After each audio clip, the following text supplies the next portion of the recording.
Reddit pregunta: ¿qué fue lo más aterrador que viste y que nadie te creyó? Cuando era más joven, mi hermano y yo solíamos pelearnos físicamente con bastante frecuencia.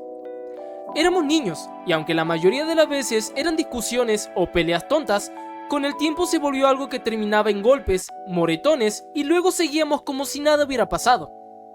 Sin embargo, hubo algunas ocasiones en las que él parecía llegar a un punto de pérdida total de control durante todas las peleas. Era como si algo se activara en él y entrara en un estado de furia intensa, en el que dejaba de reaccionar de forma racional. Una de esas veces ocurrió en una alberca. La situación se salió completamente de control y llegó a ser extremadamente peligrosa. En ese momento sentí un miedo real, de esos que no se olvidan.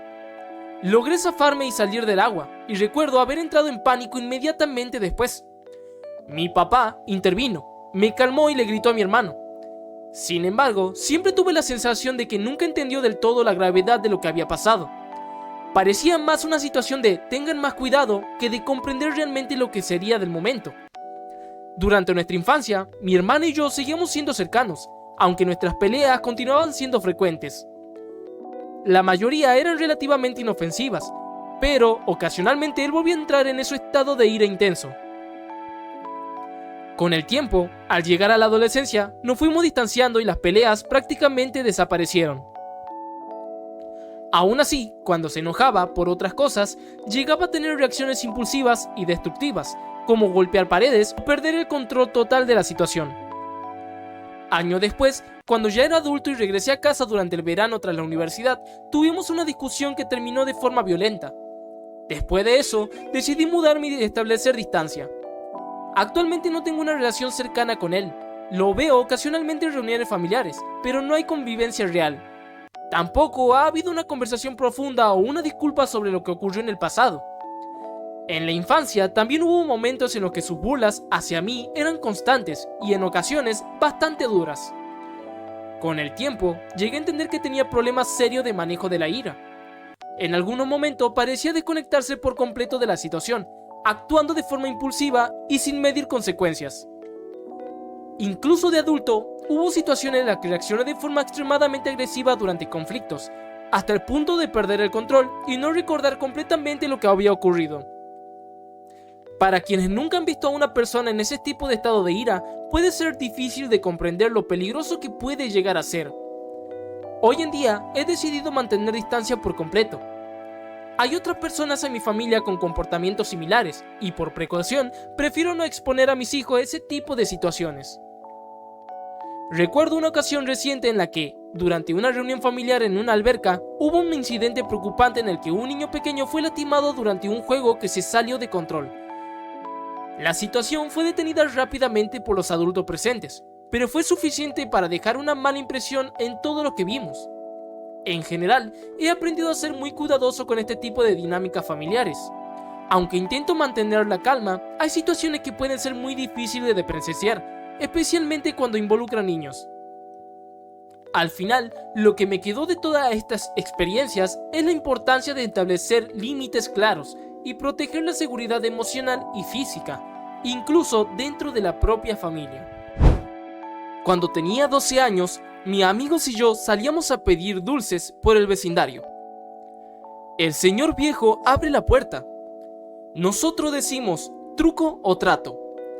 Él dice, esperen un minuto, ahorita vuelvo. Se aleja y luego regresa con una escopeta de doble cañón, con esa sonrisita bien loca de ojos abiertos, así como de demente.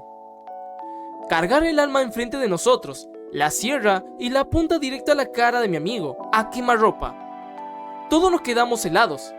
Había un silencio tan mortal por unos segundos. Luego todos salimos corriendo. Cuando llegamos a casa se lo conté a mi papá y no me creyeron. De niño estuve en una pijamada con amigos y decidimos jugar con una tabla Ouija. Al principio era solo un tono de broma. Preguntamos si había algún demonio en la casa y la tabla respondió que sí. Aunque nos dio un poco de risa, seguíamos bastante escépticos, así que hicimos una especie de prueba. Dijimos en voz alta que, si realmente había algo allí, los perros de la casa ladrarían exactamente a las 2:53 de la madrugada. Durante toda la noche los perros habían estado completamente en silencio. Sin embargo, a las 2:53 am empezaron a ladrar exactamente en ese momento. Nadie durmió bien esa noche. Desde entonces, siempre me prometí a mí mismo no volver a involucrarme con una ouija. No importa si solo es un juego o algo que otros consideran una broma. Para mí, es algo con lo que prefiero no arriesgarme. Si alguna vez alguien intenta sacarla en una reunión, simplemente me alejaría de la situación sin pensarlo demasiado. Puede que a muchos le parezca una superstición, pero aquella experiencia me dejó una impresión bastante fuerte. Otra vez, ya en una situación distinta, jugamos con una ouija la noche de Halloween en casa de mi primo. Estábamos en el segundo piso y hacía una noche inusualmente calurosa para esa fecha. Teníamos las ventanas abiertas y el ambiente era bastante normal al principio. Durante la sesión, supuestamente estábamos comunicándonos con alguien que decía ser un camionero llamado Tim. En un momento, mi primo hizo un comentario en tono de broma, diciendo que no creía que Tim fuera real y que probablemente alguno de nosotros estaba moviendo la tabla. En ese instante, la temperatura del cuarto cambió de forma drástica. El ambiente se volvió repentinamente muy frío, a pesar de que las ventanas seguían abiertas. Incluso vimos cómo se formaba condensación en los vidrios, como si el aire hubiera cambiado por completo en cuestión de segundos. La situación nos asustó tanto que todos salimos corriendo de la habitación y evitamos volver a entrar durante el resto de la noche. Cuando tenía 18 años y estaba yendo a la universidad en Miami, formaba parte de un grupo de una iglesia que hacía trabajo voluntario por todo el pueblo. Hacíamos un programa de verano para niños en un parque en Overtown, que en ese entonces era un barrio bien peligroso, de los más rudos. Una señora negra mayor, desde su pórtico, me dijo: "Está bonito lo que ustedes, los chicos blancos, están haciendo por los bebés, pero mejor asegúrate de que mis nietos no se acerquen, les van a disparar".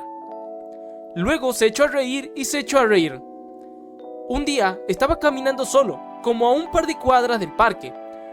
Doblé una esquina y casi choqué con un hombre que estaba cargando una bolsa grande de plástico llena de bolsas de plástico más chiquitas, con, supongo, polvo para hornear.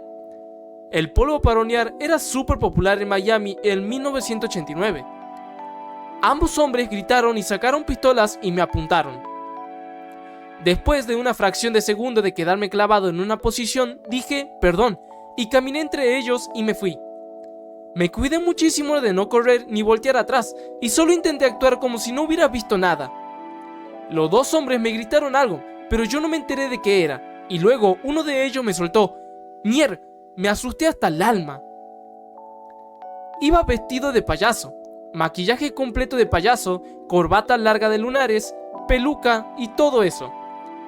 Es totalmente posible que el disfraz de payaso me salvara la vida. Iba manejando hacia el trabajo una mañana como cualquier otra cuando una motocicleta apareció de repente frente a mí. Todo ocurrió en una fracción de segundo. Estoy convencido de que la impacté de lleno. Recuerdo perfectamente el sonido del golpe, el ruido metálico de la motocicleta cayendo sobre el asfalto y la imagen del conductor saliendo despedido por el aire. Fue uno de esos momentos que parecen desarrollarse en cámara lenta. Incluso me pareció escuchar algo rompiéndose mientras intentaba reaccionar. Instintivamente pisé el freno y me orillé al costado de la carretera. El corazón me latía con fuerza y estaba seguro de que acababa de provocar un accidente terrible, pero cuando bajé la velocidad y miré a mi alrededor, algo no tenía sentido. No había motocicleta, no había conductor, no había restos en la carretera, tampoco había daños en mi vehículo. Revisé el parabrisas, el cofre y los laterales. Nada. Ni una abolladura, ni una marca, ni un rasguño. Era como si todo hubiera ocurrido únicamente en mi cabeza. Seguí conduciendo, pero llegué al trabajo completamente pálido. Uno de mis compañeros me vio entrar y, en tono de broma, comentó que parecía haber visto un fantasma. La verdad es que así me sentía. Cuando intenté contar lo sucedido, nadie me creyó. Todos asumieron que había sido una distracción, una ilusión o quizá una mala interpretación de lo que había ocurrido en la carretera. Lo más extraño es que tiempo después hablé con otra persona que aseguró haber vivido algo muy parecido en exactamente la misma zona. Según contó, una motocicleta apareció de la nada frente a él y tuvo que maniobrar bruscamente para evitar atropellarla. Cuando recuperó el control del vehículo, la moto simplemente había desaparecido. Hasta hoy sigo sin tener una explicación para aquello. Alguien me dio una teoría curiosa. Me dijo: "Quizá por eso frenaste". Tal vez no ocurrió realmente, pero te hizo reducir la velocidad y evitar algo peor. Su comentario me recordó una experiencia que viví años atrás. Iba conduciendo por una carretera rural donde había 3 señales de alto consecutivas en calles laterales. Mientras avanzaba, tuve una especie de visión instantánea. Vi una camioneta color burdeo saltarse la señal de alto desde la derecha y chocar directamente contra mi vehículo. La imagen fue tan vívida que reaccioné como si hubiera sucedido de verdad. Reduje la velocidad y me acerqué con cautela al siguiente cruce. No apareció ninguna camioneta.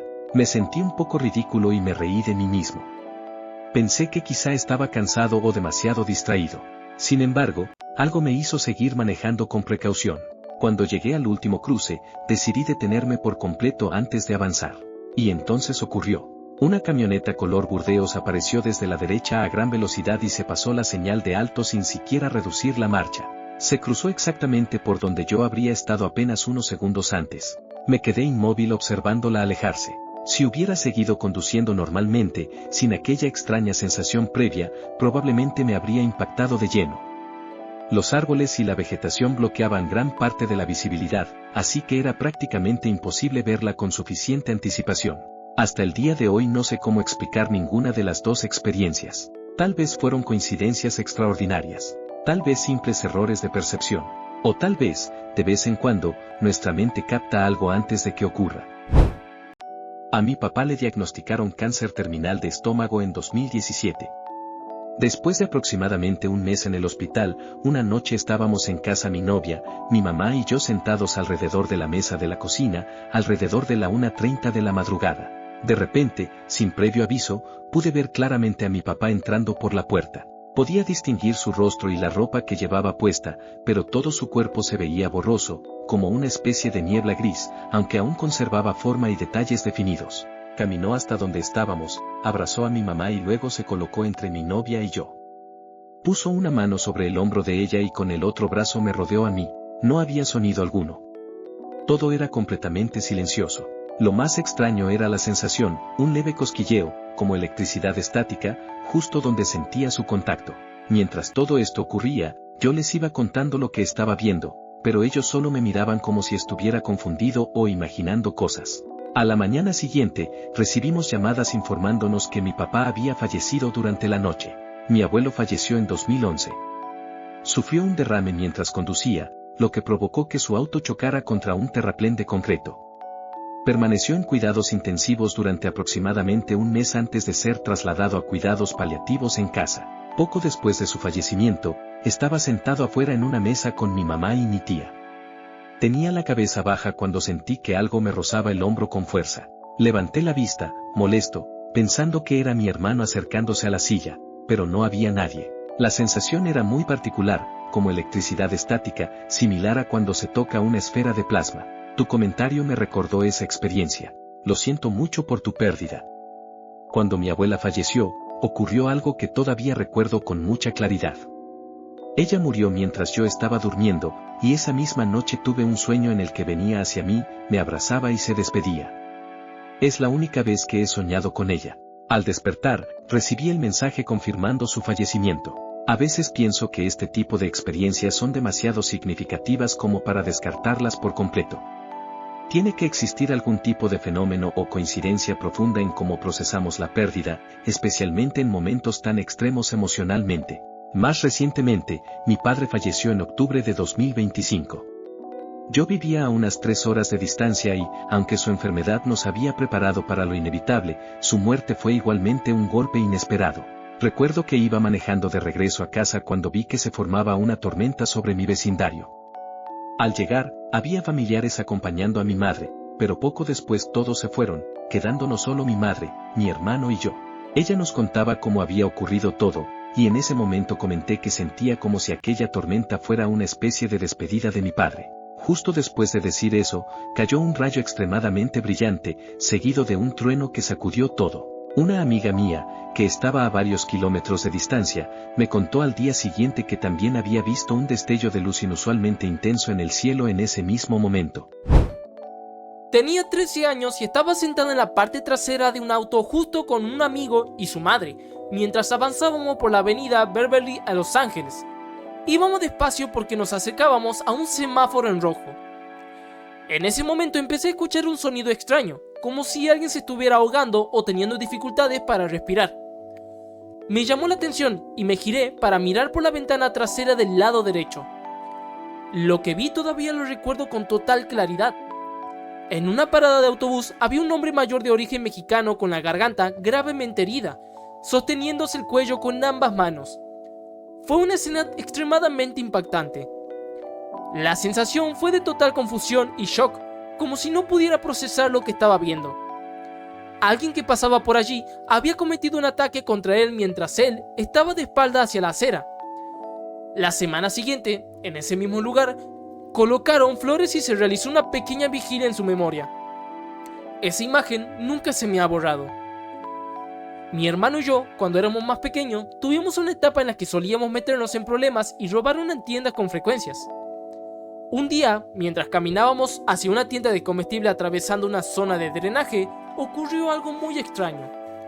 De repente apareció un lobo blanco que parecía lanzarse hacia nosotros. Fue tan rápido e inesperado que apenas pude reaccionar. Cuando parpadeé, ya no estaba. Le pregunté a mi hermano si él también lo había visto, y me dijo que sí. Después de eso decidimos cambiar de dirección y simplemente regresamos a casa. Vivíamos en El Paso, una zona donde no es común ver lobos, así que la experiencia nos dejó aún más confundidos. En otra ocasión, en el mismo vecindario, vi algo junto a mi madre alrededor de 2005 a 2006, en el West Side cerca de la zona de T-Bird. Observamos una criatura moverse a una velocidad increíble a través del patio trasero de unas casas. Saltó desde una pared de piedra, cruzó el césped y luego saltó a otra banda, desapareciendo entre la propiedad vecina. Todo ocurrió en cuestión de segundos. Parecía venir del patio de un vecino y desaparecer hacia otro sin dejar ningún tipo de rastro o daño, como si simplemente hubiera cruzado el lugar sin interactuar con nada. Mi madre intentó explicarlo como un búho grande o alguna ave nocturna de gran tamaño, pero incluso ella no estaba completamente convencida. Yo, por mi parte, tengo la certeza de que era algo mucho más grande de lo que debería ser un ave común. Era enorme, más grande incluso que un perro de gran tamaño, y su movimiento no me pareció del todo natural. Estaba en cuarto grado, solo en casa, una tarde, mientras mis papás salían a caminar. Ya había terminado la tarea, armé mi mochila y la dejé sobre la mesa antes de irme a la cama para relajarme. De repente, la mochila se cayó. ¡Qué raro!, pensé. Tal vez no la había acomodado bien. La recogí, la volví a poner y me acosté otra vez. ¡Pum! Se cayó otra vez. Harto, decidí arreglarla de una vez por todas. La moví muchísimo hacia atrás, bien pegada a la pared, acomodándola tan seguro que no había forma de que se cayera. Me senté en la cama y la miré por última vez nomás para asegurarme. Estaba en total incredulidad, viendo cómo la mochila empezaba a moverse poquito a poquito hacia el borde de la mesa, sola, inclinándose como si algo la estuviera empujando activamente. Fue justo cuando estaba por volcarme que sonó el timbre. Mis papás ya habían vuelto. Te juro que, en el segundo en que sonó el timbre, vi la mochila regresar como si nada a su posición derecha. No le dije a nadie porque, en serio, estaba tan asustado que ni siquiera podía proceder lo que acababa de ver. Aún así, todavía me da escalofrío pensarlo. Cuando era adolescente, estaba explorando debajo de un puente, como suelen hacer algunos adolescentes cuando están aburridos y buscan algo que hacer. Estaba completamente solo y no tenía nada mejor que hacer esa tarde. Mientras caminaba por la zona, vi un enorme tubo de drenaje rodeado de grandes rocas. La curiosidad me ganó, así que empecé a trepar por las piedras para echar un vistazo al interior. Después de encontrar un lugar más o menos estable donde apoyarme, me incliné bastante para mirar dentro del túnel. Y entonces lo vi. Había una figura humana completamente desnuda al fondo del conducto. Tenía muy poco cabello, pegado a la cabeza, y una apariencia que me recordó inmediatamente a Gollum. Lo más inquietante era que me estaba observando fijamente. Durante unos segundos me quedé completamente inmóvil. No podía procesar lo que estaba viendo. Entonces ocurrió algo que todavía recuerdo con claridad. La figura se levantó lentamente desde una posición agachada de una forma extraña y poco natural. Fue como si se desplegara sobre sí misma. En ese instante mi cerebro decidió que ya había visto suficiente. Salí corriendo tan rápido como pude sin detenerme a averiguar qué era exactamente aquello. Ni siquiera miré hacia atrás. Solo recuerdo escuchar una serie de golpes secos contra el concreto mientras trepaba por las rocas para alejarme del lugar. No sé si me estaba siguiendo o simplemente se estaba moviendo dentro del túnel, y sinceramente nunca quise averiguarlo. Lo que más me desconcierta es que jamás he tenido alucinaciones ni experiencias similares. Además, había luz entrando por el otro extremo del conducto, así que podía distinguir perfectamente la silueta de sus hombros y el brillo de sus ojos. Durante años intenté convencerme de que probablemente se trataba de una persona sin hogar que había encontrado refugio allí, pero había un problema. No había absolutamente nada que indicara que alguien estuviera viviendo en ese lugar. No había bolsas, mantas, basura, ropa ni pertenencias de ningún tipo. Solo el túnel vacío, el concreto desnudo y aquella extraña figura observándome desde la oscuridad. Han pasado más de 6 años desde entonces y todavía no he vuelto a acercarme a ese puente. Lo más curioso es que, tiempo después, encontré a alguien que describió algo sorprendentemente parecido. Esa persona contó que vivía en Carolina del Sur y que una noche se levantó para ir a la cocina a buscar un refrigerio. Para llegar allí tenía que pasar junto a una gran puerta corrediza de vidrio que daba al porche trasero. Mientras caminaba, vio algo por el rabillo del ojo. Según describió, era una criatura de cabello oscuro, piel extremadamente pálida con un tono grisáceo y una apariencia inquietantemente humana. Lo más extraño era la forma en que se movía. Avanzaba a 4 patas, desplazándose lateralmente de manera rápida y silenciosa, casi como un cangrejo. Cuando giró la cabeza para observarla directamente, la figura ya no estaba. Lo desconcertante era que no debería haber tenido tiempo suficiente para desaparecer. Una baranda bloqueaba el área por donde se estaba desplazando, por lo que no parecía haber ningún lugar lógico donde ocultarse tan rápido. Recordó sentirse tan asustado que ni siquiera pudo gritar. Tenía apenas 9 o 10 años cuando ocurrió, pero asegura que sigue siendo uno de los recuerdos más nítidos y perturbadores de toda su infancia. Con los años ha leído relatos de otras personas que afirman haber visto figuras similares, humanoides altos, pálidos y extraños que aparecen por unos segundos y luego desaparecen sin explicación. No sabe si se trata de malas interpretaciones, ilusiones provocadas por el miedo, recuerdos alterados por el tiempo o algo completamente distinto. Pero, al igual que yo, hay una cosa de la que está seguro: sabe perfectamente lo que cree haber visto aquella noche.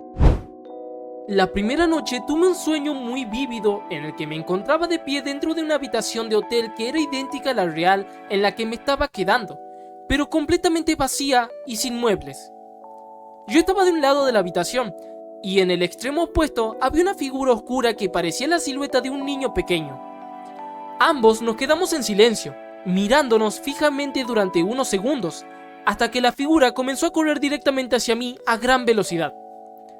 Atravesó mi cuerpo. En ese momento me desperté completamente aterrorizado. Me costó bastante volver a dormir, pero finalmente lo logré, y el resto de la estancia en el hotel transcurrió sin incidentes. En aquel momento lo interpreté simplemente como un sueño extraño, aunque nunca pude olvidarlo. Con los años, seguí pensando en esa experiencia de vez en cuando. Tanto así que un día decidí contárselo a mi mamá. Para mi sorpresa, ella me dijo que también había visto algo extraño esa misma primera noche en el hotel. Una sombra muy alta con forma humana. Sin querer asustar a nadie, decidió no mencionarlo en su momento. A lo largo de los años, he tenido alguna experiencia inusual en Savannah, Georgia, pero antes de ese episodio nunca había vivido nada que pudiera interpretarse como paranormal. Más adelante, durante unas vacaciones de invierno en Las Vegas con mi familia, fue la única vez en la que en mi vida experimenté parálisis de sueño. Nos alojamos en un hotel cerca del Strip, y aunque el lugar no me daba mala sensación, sí noté que me costaba mucho conciliar el sueño cada noche. Yo normalmente me duermo en pocos minutos, así que fue extraño para mí tardar en descansar. Lo atribuí en su momento a cosas simples, como la incomodidad de la cama o incluso el detergente de las sábanas, aunque también bromeaba con la idea de que pudiera ser algo de Las Vegas. Bromas aparte, no es una experiencia que quiera volver a vivir. Aunque no tuve alucinaciones visuales durante la parálisis del sueño, el hecho de estar consciente sin poder moverte fue extremadamente inquietante. Durante años tuve que viajar a Las Vegas 2 veces al año por conveniencias. Siempre me provocaba sueños muy intensos. Es un lugar con una sobrecarga sensorial constantes. Luces, ruidos, casinos sin ventanas, restaurantes abiertos todo el tiempo. Todo eso puede desorientar bastante el ritmo del sueño y el descanso. En retrospectiva, es muy posible que el entorno influyera en la extraña que se volviera en alguna de mis experiencias allí. La única vez en mi vida en la que he tenido una alucinación ocurrió precisamente en Las Vegas. Una mañana me desperté convencido de que había un hombre sentado entre las dos camas de la habitación del hotel. Cuando lo miré directamente, su figura comenzó a desvanecerse lentamente, como si se disolviera en el aire. El día anterior había estado expuesta al sol durante gran parte del día y creo que sufrí una combinación de insolación y deshidratación. Aún así, la experiencia fue muy real y me dejó bastante impactado, al punto de que empecé a hidratarme mucho más después de eso. Por otro lado, he escuchado relatos de familiares sobre experiencias similares. En particular, un primo mío mencionó en varias ocasiones haber visto sombras humanas cuando era más joven. Es información de segunda mano, pero siempre me ha parecido interesante cómo este tipo de relatos aparecen en diferentes contextos y personas. En cualquier caso, son experiencias que pueden ser muy llamativas, aunque no necesariamente tengan una explicación sobrenatural. Dudé. ¿Qué carajos? Yo tuve una parálisis del sueño cuando tenía 14 años. La única vez que me pasó, cuando me desperté y había exactamente una criatura tipo un Gollum, como siempre la describí, encorvada en la esquina de mi cuarto. No me acuerdo de haber estado paralizado tanto, como me acuerdo de que intentaba quedarme tan quieto que no se diera cuenta de que yo estaba despierto. Era pálida y, proporcionalmente, muchísimo más chiquita que los humanos. Tenía la piel lisa, con mechones de pelo sobresalientes, y me acuerdo de que se quedó ahí parado de pie, mirando hacia abajo como por horas, hasta que en un punto se incorporó. Estaba en la esquina de mi cuarto, la que queda más cerca de mi puerta, que en ese momento yo siempre dejaba entreabierta para que mi perro pudiera entrar y salir. Años y años después, mi mamá me dijo que una noche se despertó cuando yo estaba más o menos con 14 años, por una sensación súper alterada. Dijo que sentía como que el diablo estaba en nuestra casa. Salió y vio que esta criatura tipo Gollum se movió saliendo de mi cuarto y entrando al de mi hermano. Dijo que esa noche supo que el diablo salió de mi cuarto y se fue directo al de él. Ella es cristiana, así que imagino que esa era la única manera en la que había podido aceptarlo, pero nunca supo lo que yo viví. Tampoco sabía que hasta ese punto yo me estaba lastimando fuerte y había intentado quitarme la vida varias veces. Curiosamente, después de los 14 me calmé un montón y me volví un chico normal. Estudié Derecho y Periodismo. Me gradué de la mejor forma de mi clase y conseguí la beca y el mejor puesto como ayudante o secretario. Mi hermano se fue por las sustancias en ese tiempo. Él tenía 16 y yo 14. Cometió su primer delito a los 16 y no paró nunca. Desde entonces ha ido cuesta abajo. Desde los 16, cuando antes él era el que siempre destacaba y el que estaba bien emocionalmente ajustado. Yo aparté esa experiencia porque, por naturaleza, soy una persona muy lógica y basada en hechos. Mi trabajo lo exige. Soy agnóstico y la verdad no compro mucho de eso de mitos urbanos de terror, ni conspiraciones ni historias de fantasmas. Imagino que tú tampoco pretendías que tu experiencia se interpretara como algo paranormal, sino como solo una criatura muy espeluznante tipo criptido. Pero esa descripción de tipo Gollum sí me pegó muy fuerte. Cuando tenía 5 años, mi hermano mayor, que me llevaba 6 años, me despertó una mañana y me dijo que íbamos a ir a nadar. En ese momento estábamos en un hotel.